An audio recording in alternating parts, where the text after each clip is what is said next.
Welcome back प्यारे बच्चों। चलिए आज हम चलते हैं कबीरदास जी के 7वें दोहे पे। पिछला 6 दोहा हो चुका है 2 वीडियो में। जिसने नहीं भी देखा होगा वो जाके देख लेगा। तो चलिए हम चलते हैं। कबीर सूता क्या करे काहिन देखे जाग, जाके संग तय बिछुड़िया ताही के संग लाग। इसमें कबीरदास जी साधक को सांसारिक मोह त्यागने की चेतावनी देते हैं। क्या देते हैं? सांसारिक मोह माया को त्याग दो। साधक अर्थात आत्मा को, आत्मा अर्थात शरीर जो धारण किया है, अर्थात किसी को वो साधक को या संसार वाले या मनुष्य को चेतावनी देते हैं कि तू सांसारिक मोह माया त्याग दे, लोभ त्याग दे। ठीक, यही इसका प्रसंग है। हम अर्थ इसके देखते हैं कि कबीर सूता क्या करे काहे न देखे जाग। कबीरदास जी कहते हैं कि हे मनुष्य, तू सोता हुआ क्या कर रहा है? तू सोता हुआ क्या कर रहा है? तू क्यों नहीं जाग रहा है?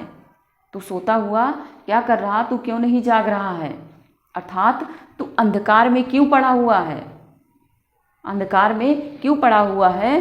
तू क्यों नहीं भगवान से, हाँ, दूसरी लाइन क्या है कि जाके संग तय बिछुड़िया ताही के संग लाए।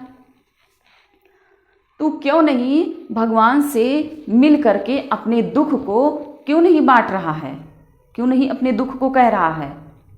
भगवान से मिल, जिसके संग जाके संग तय बिछुड़िया, अर्थात जिसके साथ से तू बिछड़ कर आया था। जैसा कि कहते हैं कि आत्मा जो है वो परमात्मा का अंश होती है।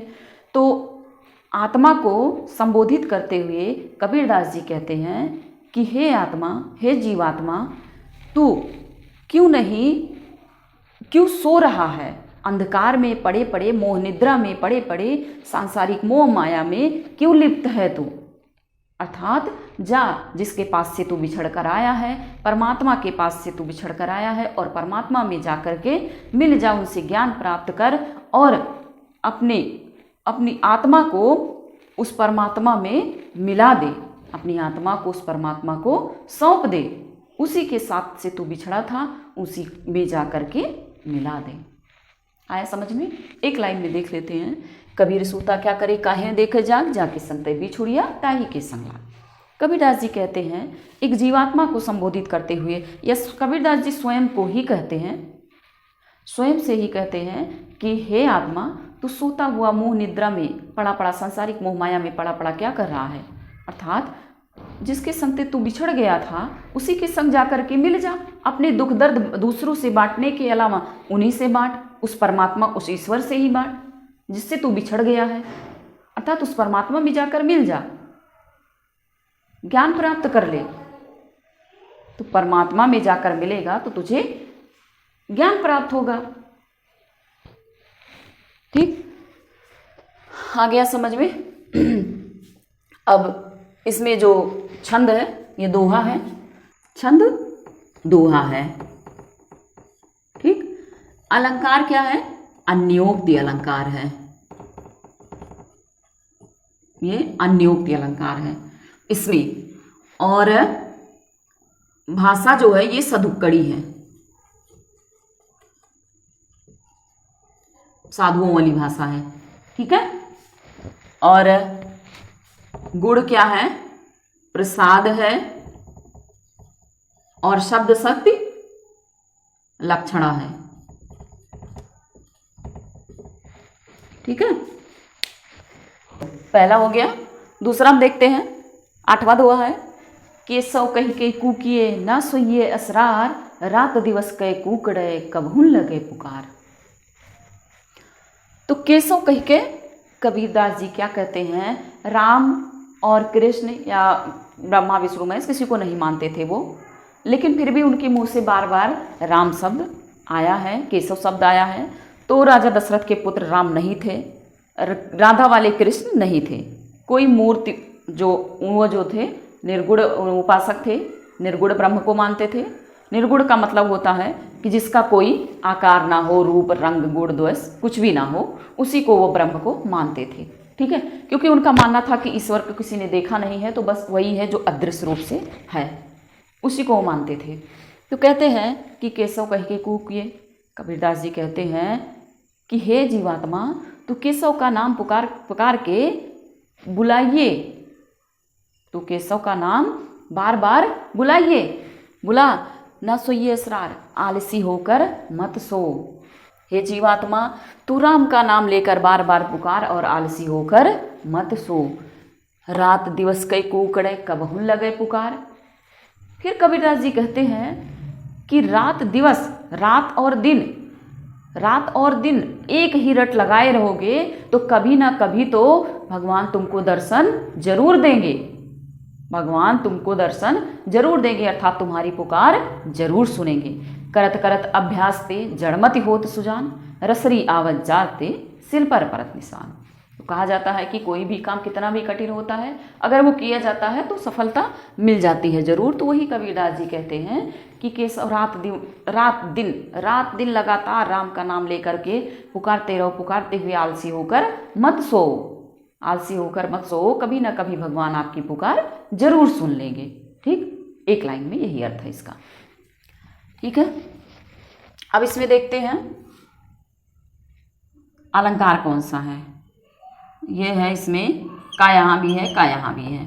पहला अनुप्रास अलंकार, ये देखिए, ये कौन सा अलंकार है? अनुप्रास अलंकार है। और पुनरक प्रकाश भी कर सकते हैं इसको, क्योंकि दो दो बार है एक।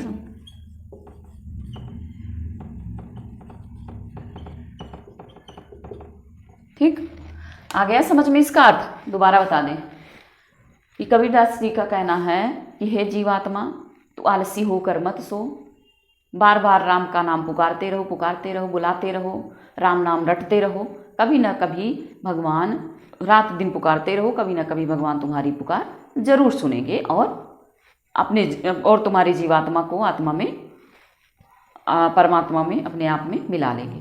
ठीक, तो ये अलंकार इसमें अनुप्रास हो गया।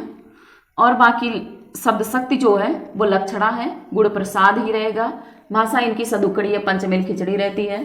ठीक है, तो हम देखते हैं अगला 9वां दोहा है।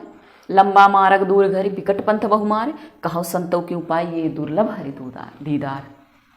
दुर्लभ हरि दीदार, लंबा मार्ग दूर घर। कबीरदास जी ने इसमें प्रसंग क्या है?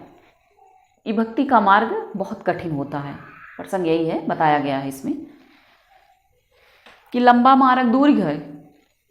कबीरदास जी कहते हैं कि जो भगवान का मार्ग है वो बहुत दूर है, बहुत दूर होने के साथ साथ बहुत कठिन भी है। लंबा मार्ग दूर घर, बहुत लंबा मार्ग है, रास्ता बहुत लंबा है और दूर भी है, बहुत दूर है। लंबा रहेगा तो दूर रहेगा, और दूर होने के साथ साथ विकट, कठिन, बहुत कठिन है। अर्थात भक्ति का मार्ग जो होता है बहुत कठिन होता है। जैसा कि सभी लोगों ने मीराबाई को सुना होगा। मीराबाई जब भक्ति करने के लिए घर से निकली थी, साधु संतों की टोली में जब कीर्तन भजन किया करती थी, तो उनको बहुत ताने सुनाए गए थे। महाराजा के घर की थी, पति तो पहले ही पति का निधन हो गया था। उनके जो और घर के परिवार के लोग थे वो कहते थे कि हाँ, जो हमारे घर की इज्जत चली जा रही है, जबकि वो कुछ नहीं गलत कर रही थी, भक्ति ही कर रही थी भगवान की। उनको विष भी दिया गया, सांप काटने के लिए भी छोड़ा गया, उनके साथ बहुत प्रताड़ना की गई। तो वही कबीरदास जी भी कहे हैं कि भगवान का रास्ता जो होता है, जो भी कोई भी अच्छा कार्य होता है वो बहुत कठिन होता है, वास्तव में कठिन होता है। जब रास्ता आपका कठिन हो तो समझ लीजिए कि काम बहुत अच्छा है। ठीक है, लगभग लंबा मार्ग दूर घर। हाँ, कबीरदास जी यही कहते हैं कि भगवान की भक्ति का मार्ग जो है वो बहुत लंबा है, बहुत दूर है। विकट पंथ बहुमार, मार मतलब लुटेरे, सांसारिक मोह माया है इसमें, बहुत कठिन भी है, दूर भी है, लंबा भी है और बहुत कठिन भी है।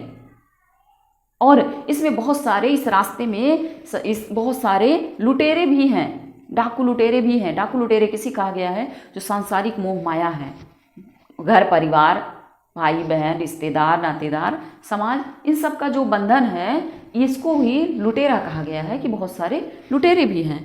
कहो संतों की उपाय ये दुर्लभ हरि दीदार। दुर्लभ का अर्थ क्या है? कठिन है। दीदार का मतलब दर्शन।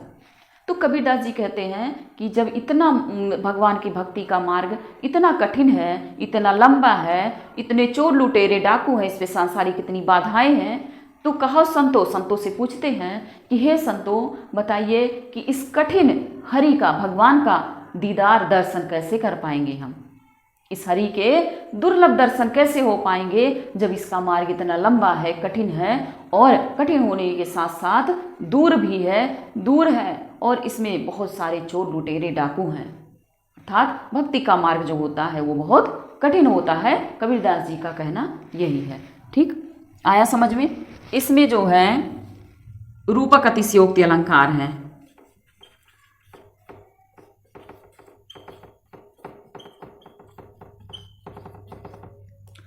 और बाकी सारे यही हैं। ठीक है, आ गया समझ में? एक बार और बता दें। कबीरदास जी कहते हैं कि भक्ति का मार्ग बहुत लंबा है, बहुत दूर है, बहुत कठिन है, इस पे बहुत सारे चोर लुटेरे हैं, सांसारिक बाधाएं हैं, मोह माया है। तो संतों से पूछते हैं, हे संतों आप ही बताइए कि इस कठिन भगवान का दर्शन मैं कैसे कर पाऊंगा। बस यही इतना है। ठीक, अब आ गया होगा समझ में? चलो ठीक है, धन्यवाद।